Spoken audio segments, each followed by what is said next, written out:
Assalamualaikum warahmatullahi wabarakatuh. Salam jumpa pemirsa Nusantara, kembali bersama SPN Channel Saluran Kreatif dan Ruang Sains. Semoga video ini dapat menambah pengetahuan kita. Jangan lupa like, subscribe, dan berikan komentar. Jika banyak manfaat, silahkan share untuk memberikan manfaat kepada sesama. Assalamualaikum warahmatullahi wabarakatuh. Baiklah pemirsa, pada video kali ini kita akan mempelajari tentang DNA. DNA sudah menjadi istilah yang tidak asing bagi kita. Dalam banyak kasus di kehidupan kita, DNA sering dimanfaatkan sebagai solusi akhir untuk menguji hubungan kekerabatan dalam keluarga saat seseorang diragukan identitasnya. Mengapa demikian? Karena DNA itu merupakan molekul yang mendasari peristiwa pewarisan sifat pada makhluk hidup. Pewarisan sifat pada makhluk hidup ini disebut juga dengan hereditas. DNA dipelajari secara sederhana oleh siswa SMP di kelas 9 dan dipelajari lebih mendalam saat memasuki kelas 12 di SMA. Baiklah pemirsa, mari kita awali tayangan pada saat ini dengan melihat pokok-pokok materi yang akan ditayangkan di dalam video ini. Yang pertama, tujuan pembelajaran. Yang kedua, materi genetik. Yang ketiga, struktur DNA dan RNA. Dan yang keempat, peranan materi genetik dalam hereditas. Marilah kita lihat tujuan pembelajarannya. Tujuan pembelajaran pada tayangan kita kali ini adalah bahwa setelah menyaksikan video pembelajaran ini, pemirsa dapat menjelaskan tempat materi genetik itu di dalam tubuh makhluk hidup. Yang kedua, membandingkan ukuran antara sel, kromosom, DNA, dan gen. Yang ketiga, menjelaskan struktur DNA. 4. Menjelaskan struktur RNA. Yang kelima, mengidentifikasi perbedaan DNA dengan RNA. Yang keenam, menjelaskan pengertian genotip dan fenotip. Yang ketujuh, menjelaskan peranan kromosom dalam menentukan jenis kelamin pada manusia. Jadi, ada tujuan yang akan menjadi indikator kompetensi bagi para pemirsa. Selanjutnya, marilah kita bahas tentang materi genetika. Coba perhatikan keragaman pada gambar berikut ini. Apakah 6 orang pada gambar A menunjukkan 6 orang yang bersaudara? Kalau jawaban kamu iya, mereka 6 orang bersaudara, tolong jangan keras-keras menjawabnya. Bisa terbahak-bahak kucing dan tikus untuk mendengarnya. Sekarang perhatikan gambar B. Apakah laki-laki yang memotret merupakan ayah dari anak yang bersepeda? Tentu pemirsa bisa melihat kemiripan-kemiripan sifat yang terlihat. Kemiripan-kemiripan sifat inilah yang bisa menjadi awal bagi kita untuk menyimpulkan adanya hubungan antara ayah dan anak. Baik, berikutnya coba perhatikan kumpulan biji pada gambar berikut. Apakah kumpulan biji tumbuhan yang ada di gambar A sama dengan yang ada di gambar B? Bagaimana menurut pengamatanmu? Kalau diperhatikan dengan teliti, kelihatannya memang mirip. Hanya biji pada gambar B ini seolah-olah masih dalam keadaan basah. Tapi kita akan melihat dengan jelas apakah biji ini berasal dari tumbuhan berbeda. Caranya tentu dengan menanamnya. Kemudian menunggu berkecambah, memeliharanya hingga tumbuh menjadi tumbuhan yang dewasa. Kalau kita tanam tumbuhan A dan kita pelihara, ternyata biji pada tumbuhan A itu merupakan biji tanaman terong. Apakah biji B juga tanaman terong? Ternyata setelah kita tanam, tumbuh menjadi tanaman cabai. Jadi walaupun bentuknya mirip, kenapa kedua kelompok biji ini tumbuh menjadi tanaman yang berbeda? Ternyata karena di dalam masing-masing biji ini mengandung unsur-unsur pembawa sifat yang memiliki perbedaan. Para pemirsa sekalian, setiap makhluk hidup itu akan tumbuh dan berkembang menjadi dewasa sesuai dengan mikrocetak molekuler yang terdapat di dalam sel penyusun tubuhnya.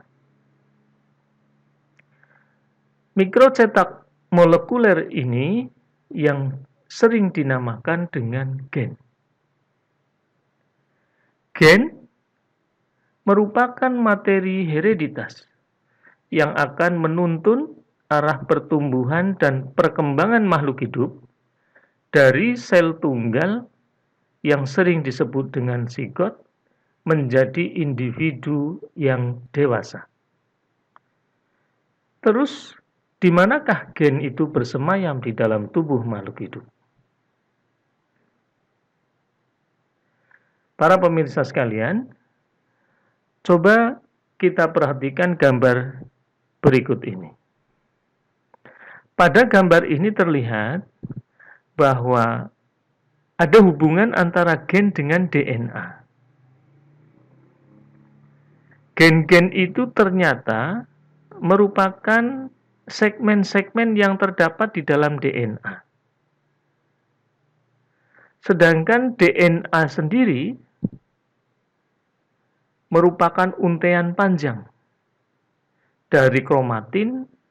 Kromatin sendiri merupakan penyusun dari kromosom. Di manakah letak kromosom itu? Kromosom terdapat di dalam inti sel setiap penyusun tubuh kita. Perlu pemirsa ketahui bahwa di dalam tubuh manusia terdapat kurang lebih ada 37 triliun sel. Setiap sel di dalam tubuh manusia itu di dalam nukleusnya mengandung kromosom. Kromosom pada manusia itu jumlahnya ada 46 dan setiap kromosom nanti akan terurai menjadi sebenarnya terdiri dari kromatin. Kromatin terdiri dari DNA. Coba kita bandingkan ukuran antara sel, kromosom, dan DNA. Sel di dalam tubuh kita kurang lebih memiliki diameter 10 mikrometer.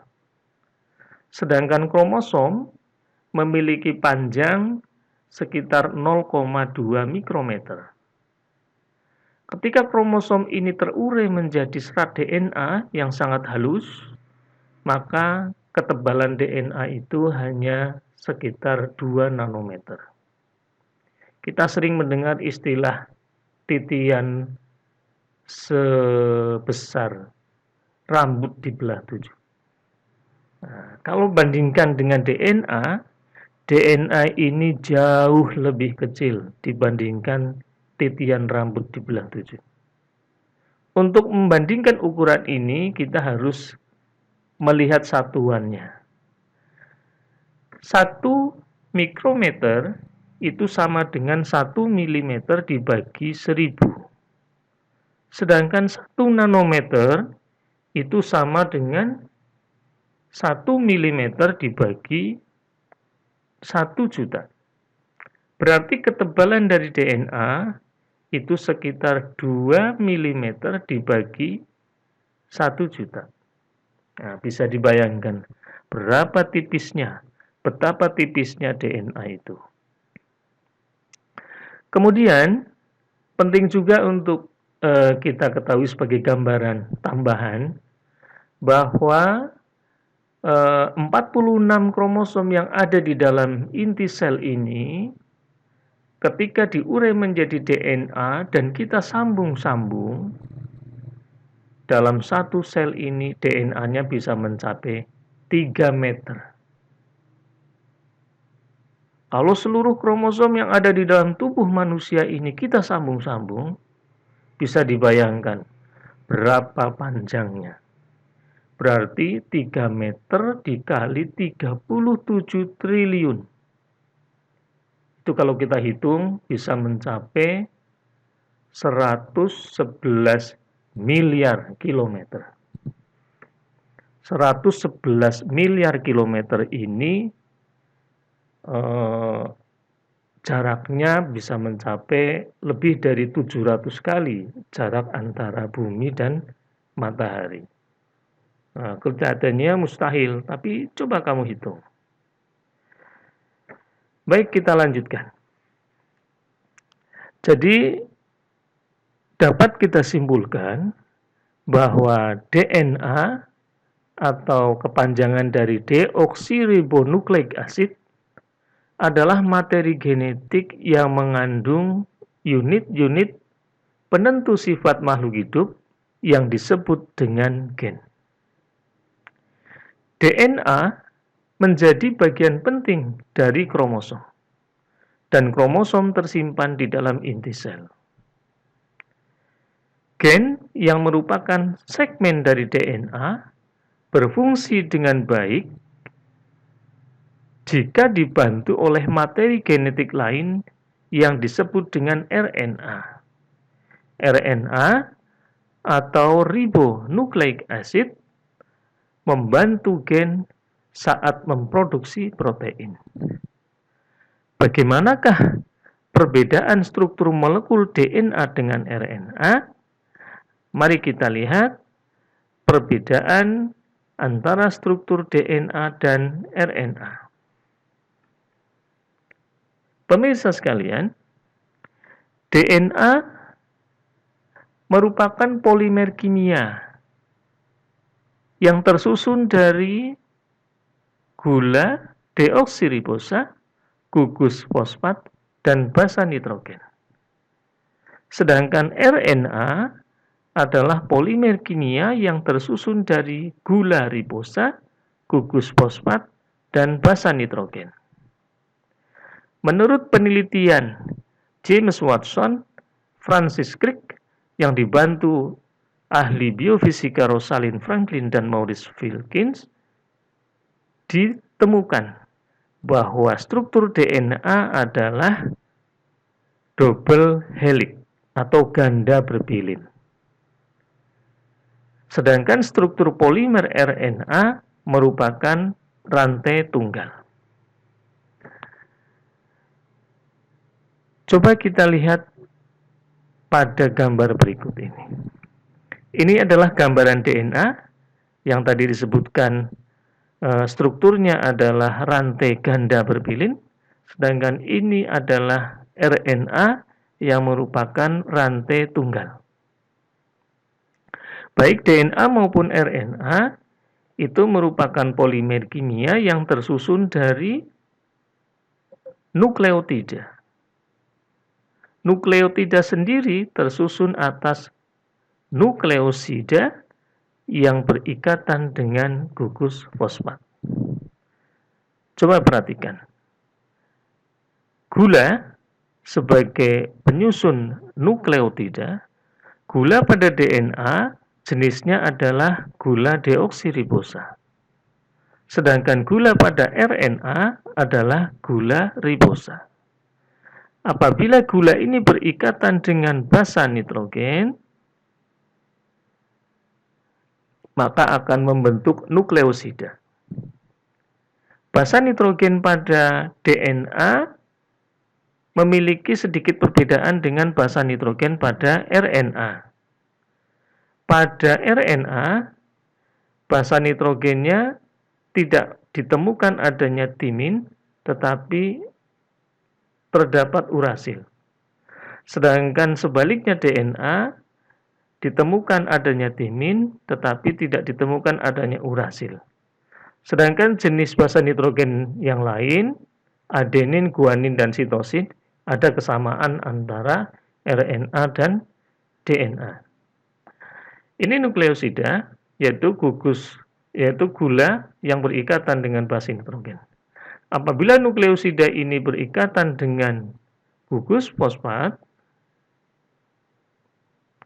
maka akan terbentuklah monomer yang dinamakan nukleotida. Nukleotida inilah yang selanjutnya menjadi unit-unit penyusun DNA maupun RNA. Kita lihat strukturnya lebih rinci dari DNA. Ini DNA, rantai ganda double helix. Kalau kita lihat, ini menyerupai tangga ya. Bagian yang biru ini adalah induk tangga, sedangkan yang melintang ini adalah anak tangga. Induk tangganya ini disusun oleh gula dan fosfat yang bergandeng-gandengan. Ya, gula, fosfat yang bergandeng-gandengan. Sedangkan anak tangganya tersusun dari basa nitrogen yang saling berikatan. Sebaliknya pada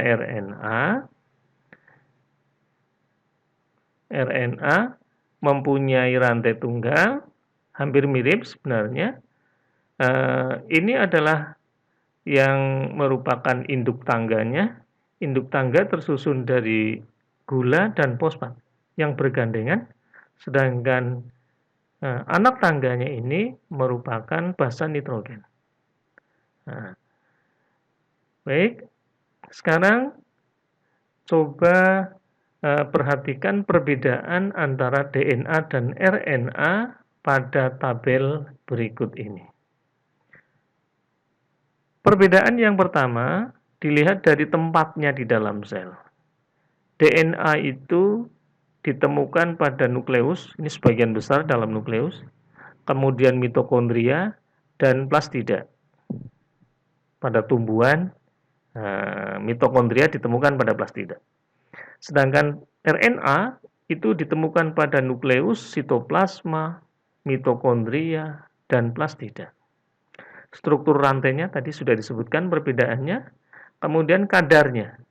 Kadar DNA itu tetap di dalam sel. Sedangkan RNA berubah-ubah tergantung dari aktivitas sel dalam memproduksi protein. Kemudian dilihat dari fungsinya. DNA merupakan faktor pengendali genetik. Sedangkan RNA berperan dalam sintesa protein. Jadi protein ini dibuat dengan bantuan RNA. Namun jenis protein apa yang dibuat oleh RNA sangat tergantung dari pengendalinya, yaitu DNA. Kemudian nukleotida penyusunnya, tadi sudah disebutkan, jenis gulanya berbeda, kemudian jenis basa nitrogennya berbeda, yaitu pada timin dan urasilnya. Para pemirsa sekalian, selanjutnya marilah kita lihat bagaimana peranan materi genetik di dalam pewarisan sifat atau dalam hereditas.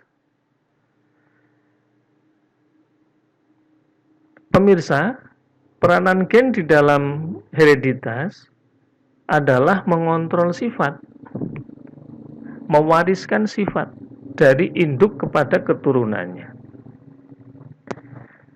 Sifat-sifat yang diwariskan ini, yang wujudnya adalah gen, peranannya di dalam mengendalikan sifat adalah dengan cara membentuk protein-protein fungsional berupa enzim dan hormon. Enzim dan hormon inilah yang selanjutnya mengatur pertumbuhan dan perkembangan makhluk hidup. Penting juga dipahami bahwa protein di dalam tubuh makhluk hidup itu bisa dibedakan menjadi dua. Yang pertama adalah protein struktural, yang kedua protein fungsional. Protein struktural adalah protein yang fungsinya hanya sebagai penyusun dari jaringan-jaringan maupun organ tubuh kita. Contohnya, tulang kita itu mengandung matrik dan sel tulang. Pada bagian matriknya itu mengandung kalsium fosfat, kalsium karbonat, dan protein. Nah, proteinnya disebut protein serat kolagen. Protein kolagen ini disebut struktural, protein struktural, karena fungsinya hanya sebagai bagian dari penyusun jaringan. Begitu juga protein yang kita temukan pada lapisan dermis kulit kita. Itu juga protein struktural. Sedangkan protein fungsional adalah protein yang memiliki fungsi-fungsi khusus di dalam metabolisme tubuh makhluk hidup. Protein fungsional inilah yang sangat penting di dalam mengontrol pertumbuhan dan perkembangan. Inilah protein yang sintesanya atau pembentukannya dikontrol oleh segmen-segmen DNA yang kita kenal dengan nama gen. Pemirsa sekalian, gen ini tadi sudah disinggung bahwa gen ini diwariskan dari induk kepada keturunannya. Kapan gen itu diwariskan kepada keturunannya? Adalah saat terjadinya penggabungan kromosom ovum dengan kromosom sperma saat peristiwa fertilisasi.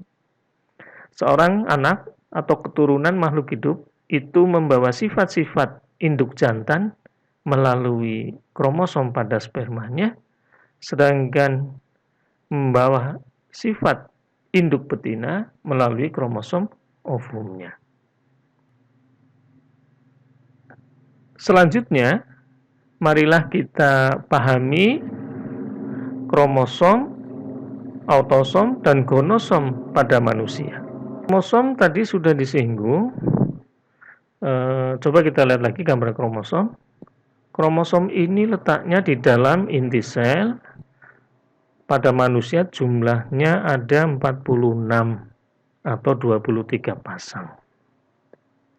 23 pasang ini asalnya adalah 23 berasal dari ayah atau induk jantan dan 23 berasal dari induk betina saat ovum dan sperma melakukan fertilisasi. Selanjutnya sigot yang terbentuk akan tumbuh dan berkembang menjadi individu dewasa dengan susunan kromosom yang sama dengan sigot. Kromosom itu yang jumlahnya ada 46 pada manusia itu, baik pria maupun wanita, itu dikelompokkan menjadi dua, yaitu autosom. Autosom ini adalah kromosom yang tidak menentukan jenis kelamin. Sedangkan kelompok yang kedua adalah gonosom, yaitu kromosom yang menentukan jenis kelamin. Pada pria, gonosomnya disebut kromosom X dan kromosom Y. Sedangkan pada wanita, jenis gonosomnya adalah XX. Dalam proses metagenesis, maka pria ini akan menghasilkan sperma dua macam, yaitu sperma 22 autosom plus X dan 22 autosom plus Y. Sedangkan pada wanita, jenis kromosom pada ovumnya itu sama, yaitu 22 autosom plus X atau satu kromosom gonosom atau satu gonosom. Kita lihat pada gambaran berikut ini. Jadi saat ovum itu kandungan kromosomnya adalah 22 autosom plus X, dibuahi oleh sperma tipe X, maka akan menghasilkan sigot dengan kandungan kromosom 44 autosom plus XX. Maka sigot ini nanti akan tumbuh dan berkembang menjadi janin perempuan. Sebaliknya, jika ovum ini dibuahi oleh sperma tipe Y, maka akan terbentuk sigot dengan kandungan kromosom 22 autosom plus XY. Nah, sigot ini akan tumbuh dan berkembang menjadi janin laki-laki. Nah, itulah gambaran bagaimana materi genetik menentukan unsur-unsur pembawa sifat. Mungkin penjelasan ini belum begitu lengkap. Bagaimana protein dibuat oleh DNA, bagaimana RNA berperan di dalam sintesa protein, itu nanti akan dijelaskan pada video berikutnya. Kurang lebih sebagai pengantar tentang materi genetik, itu yang bisa disampaikan. Sampai jumpa pada video berikutnya. Kurang lebihnya mohon maaf. Wassalamualaikum warahmatullahi wabarakatuh.